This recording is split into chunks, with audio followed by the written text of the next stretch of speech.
नमस्कार YouTube family जय जगन्नाथ। बाबूर बापांकर छोट बेलू हार्ट प्रॉब्लम थिला। बहुत आड़े डॉक्टर देखिबा परे शेष में कटक नहीं जाइथिले। डॉक्टर कहले हार्ट रे जहाँ भी प्रॉब्लम अच्छी 18 वर्ष पर ही तार ऑपरेशन करा जाय परिबो। 2008 ही तांकर 18 वर्ष पूरी जाइथिला। डॉक्टर कहथिले ऑपरेशन पई 3 लाख टंका खर्च होबो। सेतेबेले समय रे 3 लाख टंका अरेंज करबा बहुत कष्ट थिला। तथापि बहुत कष्ट टंका अरेंज करी 2010 रे तांकर ऑपरेशन करैथिले और ऑपरेशन भी सक्सेस होइतिला। सबू भल थिला। ऑपरेशन रो 6 मास परे से दिल्ली जाइथिले। सेठी से सुना कारीगर भाबे काम करुथिले। प्रति 6 मासर थरे घर को आसी डॉक्टर चेकअप कराउथिले। डॉक्टर भी कहउथिले डरिवार किछि नाही, सबू भल अछि। और 2016 रे बाहागर होइतिला। बाहागर परे भी सबू ठीक थिला। चेकअप रिपोर्ट सबू भल आसुथिला। बाहागर 2 वर्ष परे रेगुलर चेकअप रे जाइथिले। सेथर ब्लड रिपोर्ट किछि भल आसी नथिला। डॉक्टर कहथिले ब्लड रे किछि इन्फेक्शन अछि। डॉक्टर किछि मेडिसिन खाइबा को देइथिले। मेडिसिन खाइबा किछि दिन परे तांकर यूरिन रे किछि प्रॉब्लम होइतिला। सेतेबेले भी गुटे कोन नॉर्मल ऑपरेशन होई ठीक हो जाइथिले। समस्त कहले पिला हबार अछि तो सेति पय बापर देह खराब हुए। जा भी हो सेतेबेले सब ठीक होई गला। आ आम पुओ भी भलरे जन्म होई गला। आमे माँ पिला घरे रहउथलु। से दिल्ली रे रहउथले। हठात किछि दिन परे तांको माँ को देह खराब हैला। से पुणी घर को आस्थिले।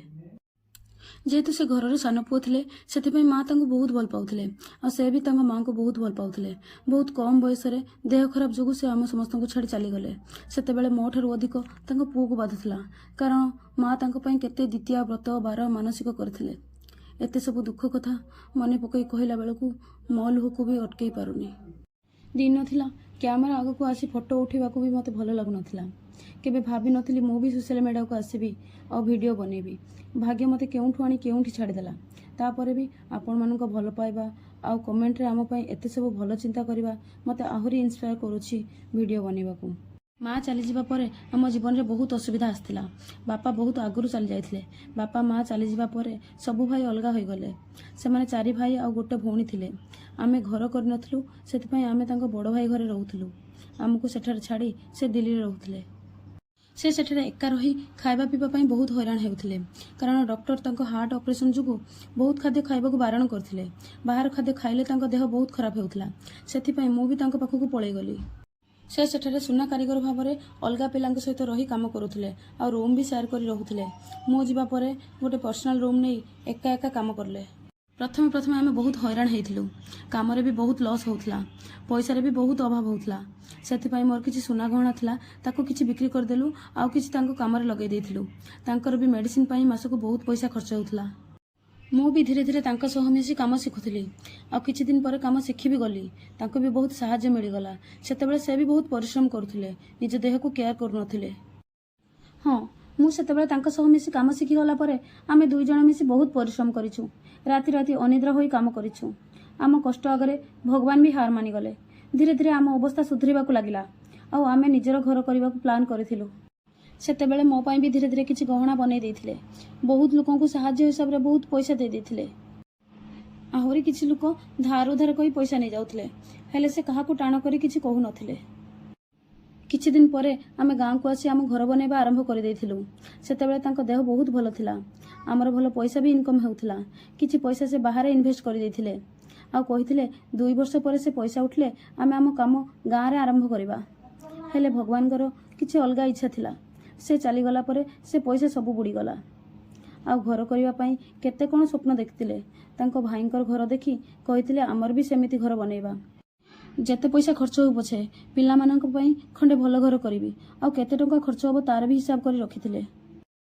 घर पई केते कोन खर्च होबो हिसाब करी आमे पुणी दिल्ली पळैथिलु आ बड़ भाईंक पाखु पैसा पठैथिलु घर करिबाकू। तांको बड़ भाई भी बहुत सहाय्य करथिले घर करिबा समय रे। घर काम अधा हेबा परे आमे पुणी घर को फेरी आस्थिलु। घर काम पूरा करिया पई केते कोन जिंस लागिबो तांको भाईंक सह जाई आनिथिले। आउ किछि जिंस बाकी रहि जाइथिला आनिबाकू। तापरे पुणी तांको भाईंक सह कटक हॉस्पिटल जाइथिले एमिति नॉर्मल चेकअप करिबा पई। हेले भाग्य एते खराब थिला जे ब्लड रिपोर्ट बहुत खराब आसीथिला आ डॉक्टर कहले एडमिट करिया को पड़िबो। देह रे ब्लड बहुत कम थिला। एडमिट करी ब्लड आउ किछि सेलाइन लागिथिला। सेठारु सेमाने 3 दिन रही सबु चेकअप सारी आसीथिले आ डॉक्टर कहले गोटे सप्ताह परे पुणी आसी चेकअप करिबाकू। ବ୍ଲଡ୍ ନେବା ପରେ କ'ଣ ହେଲା କେଜାଣି ଘରେ ଆଉ ଖାଇବା ପିଇବା କଲେ ନାହିଁ। ବେଶୀ ଦୂର ଯିବା ଆସିବା କରିପାରୁନଥିଲେ। 2 ଦିନ ଭିତରେ ଦେହ ପୁରା ଦୁର୍ବଳ ହୋଇପଡ଼ିଲା। ଆଉ ଚାଲିବା ବି ତାଙ୍କ ପାଇଁ ବହୁତ କଷ୍ଟ ହୋଇପଡ଼ିଲା। ସେଦିନ ଥିଲା ମଙ୍ଗଳବାର, ଅଗଷ୍ଟ 30 ତାରିଖ। ସକାଳେ ତାଙ୍କୁ କଟକ ନେଇଯାଇଥିଲେ। ସେଦିନ ସେ ଆଇସିୟୁ ଭିତରେ ରହିଥିଲେ। ଡକ୍ଟର କହିଲେ ବଞ୍ଚିବାର ଚାନ୍ସ ବହୁତ କମ୍ ଅଛି। ତା ପରଦିନ ବୁଧବାର, ଅଗଷ୍ଟ 31 ତାରିଖ ଦିନ 4ଟା ବେଳେ ସେ ଆଇସିୟୁ ଭିତରେ ହିଁ ତାଙ୍କ ଜୀବନ ଚାଲିଯାଇଥିଲା। ଶେଷ ଥର ପାଇଁ ନା ସେ ଆମକୁ ଦେଖିପାରିଲେ ନା ଆମେ ତାଙ୍କୁ ଦେଖିପାରିଲୁ। ସେଇଠି ସେ ଆମ ସମସ୍ତଙ୍କୁ ଛାଡ଼ି ସବୁଦିନ ପାଇଁ ଚାଲି ଯାଇଥିଲେ।